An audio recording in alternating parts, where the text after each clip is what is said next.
Olá pessoal, bem-vindos ao nosso canal. Hoje vamos embarcar numa jornada fascinante, explorando um dos ensinamentos mais profundos e talvez menos compreendidos de Jesus.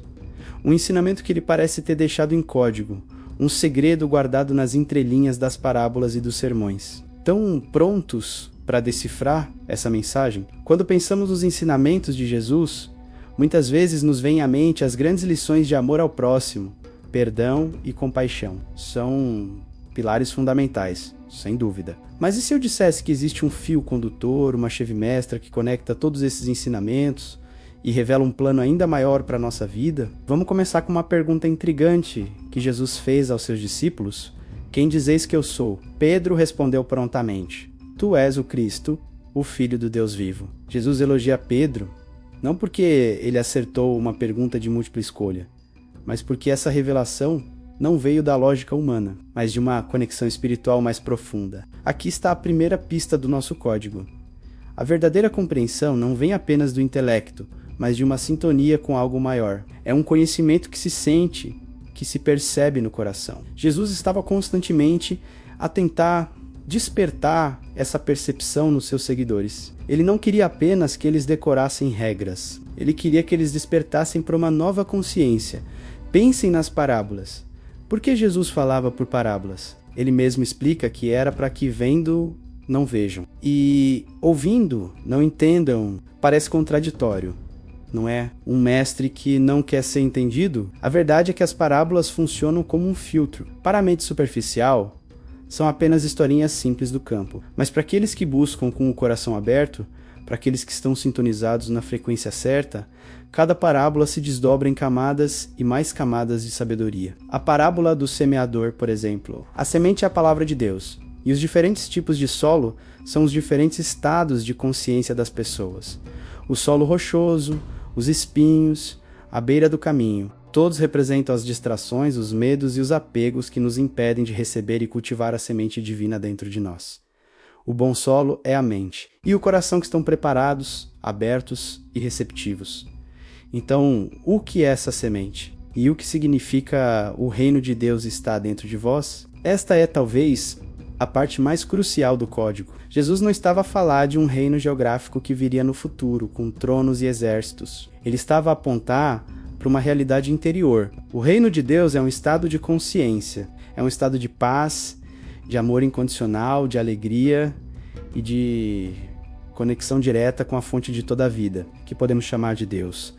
Essa semente divina é a nossa própria essência, a nossa centelha divina, o Cristo interior. A mensagem codificada de Jesus é um manual de instruções sobre como cultivar essa semente até que ela floresça e transforme toda a nossa realidade de dentro para fora. É por isso que ele diz: buscai primeiro o reino de Deus e a sua justiça, e todas estas coisas vos serão acrescentadas. Ele não disse buscai primeiro as coisas materiais. Ele disse para focarmos no nosso mundo interior, para alinharmos a nossa consciência com a consciência divina, e o mundo exterior inevitavelmente refletirá essa harmonia. Vamos analisar a outra peça do quebra-cabeça, a famosa frase: eu sou o caminho, a verdade e a vida. Ninguém vem ao Pai senão por mim. Durante séculos, essa frase foi interpretada de forma exclusiva, como se Jesus estivesse a falar da sua personalidade histórica. Mas e se o eu sou aqui não se referisse ao homem Jesus de Nazaré, mas sim à consciência crística universal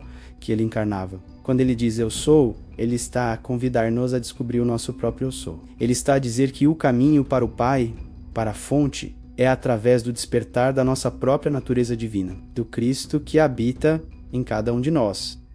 Ele foi o exemplo perfeito, o mapa vivo. Ele mostrou que é possível um ser humano viver em total união com o divino. O caminho não é adorar a sua figura histórica à distância, mas sim seguir os seus passos, fazer o trabalho interior que ele fez, para alcançar o mesmo estado de unidade. Vejam o Sermão da Montanha. Não é um conjunto de regras para agradar a um Deus externo. É um guia para a transformação interior. Bem-aventurados os puros de coração, porque eles verão a Deus. Pureza de coração não é ausência de erros, mas sim uma intenção unificada, um coração que não está dividido entre o medo e o amor, entre o ego e o Espírito. Quando o nosso coração é puro, a nossa visão se clareia e podemos ver a Deus, ou seja, perceber a presença divina em tudo e em todos. Amai os vossos inimigos. Esta não é uma ordem para sentir um afeto superficial por quem nos faz mal. É um convite para transcendermos a dualidade do ego. O ego vive de separação. Eu contra o outro, o bem contra o mal. Amar o inimigo é reconhecer que num nível mais profundo somos todos um. É quebrar o ciclo de reação e vingança que nos mantém presos na roda do sofrimento. É um ato de poder espiritual supremo. Todo o ensinamento de Jesus é um chamado para a autotransformação. É um convite para morrermos para o nosso velho eu, o ego, com os seus medos, julgamentos e limitações, e renascermos para o nosso verdadeiro eu, o eu divino, a consciência crística. Quem quiser salvar a sua vida, perde, mas quem perder a sua vida por minha causa, vai achar. A vida que temos de perder é a vida identificada com o ego. A vida que encontramos é a vida eterna, não como algo que acontece depois da morte, mas como uma qualidade de ser que podemos experimentar aqui e agora, quando estamos alinhados com a nossa essência. Então, como podemos, na prática, decifrar e aplicar este código no nosso dia a dia? O primeiro passo é o silêncio e a meditação. Jesus retirava-se frequentemente para orar em lugares solitários. Ele não fazia isso apenas por hábito. Ele se sintonizava para recarregar a sua conexão com o Pai, a silenciar a voz do mundo para ouvir a voz do Espírito. Precisamos de criar esses espaços de silêncio nas nossas vidas para que a semente possa começar a germinar. O segundo passo é a autoobservação sem julgamento. Observar os nossos pensamentos, as nossas emoções, as nossas reações. Quando sentimos raiva, medo ou inveja, em vez de nos culparmos ou agirmos impulsivamente, podemos simplesmente observar, perguntar: de onde vem isto? Que parte de mim está a sentir isto? Este é o trabalho de limpar o solo, de remover as pedras e os espinhos que sufocam a semente. O terceiro passo é a prática do perdão. Perdoar não é desculpar o erro do outro, mas sim libertar-se do peso do ressentimento que nos envenena. É cortar as correntes energéticas que nos prendem ao passado. Jesus na cruz disse: Pai, perdoa-lhes, porque não sabem o que fazem. Ele reconheceu que as ações baseadas no ego vêm da ignorância, da inconsciência. Perdoar é um ato de libertação para nós mesmos. Finalmente, o quarto passo é o serviço amoroso. O que fizerdes ao menor dos meus irmãos, a mim o fizestes. Quando servimos os outros com amor, sem esperar nada em troca, estamos a expressar a nossa natureza divina. Estamos a agir a partir do nosso eu superior e não do ego. O serviço é a manifestação externa da nossa transformação interna. É uma verdade universal, disponível para todos os que têm olhos para ver e ouvidos para ouvir. É um chamado radical para o despertar. Ele não veio para fundar uma nova religião cheia de dogmas e rituais. Ele veio para nos mostrar o caminho de volta para casa, para o reino de Deus que já reside dentro de cada um de nós. A mensagem é: você não é apenas este corpo, esta personalidade, esta história.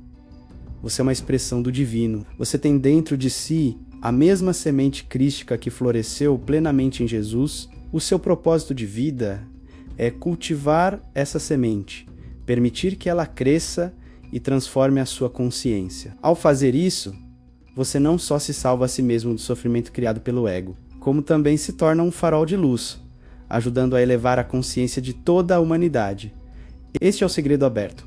A jornada não é fácil, requer coragem, disciplina e perseverança, mas é a aventura mais gratificante que podemos empreender. É a redescoberta de quem realmente somos. Obrigado por me acompanharem nesta reflexão profunda. Espero que esta mensagem tenha ressoado no vosso coração. Se gostaram do vídeo, deixem o vosso like. Partilhem com quem possa precisar de ouvir esta mensagem e subscrevam o canal para não perderem os próximos conteúdos. Deixem nos comentários o que acharam, qual parte do código mais os tocou. Fiquem em paz e até a próxima.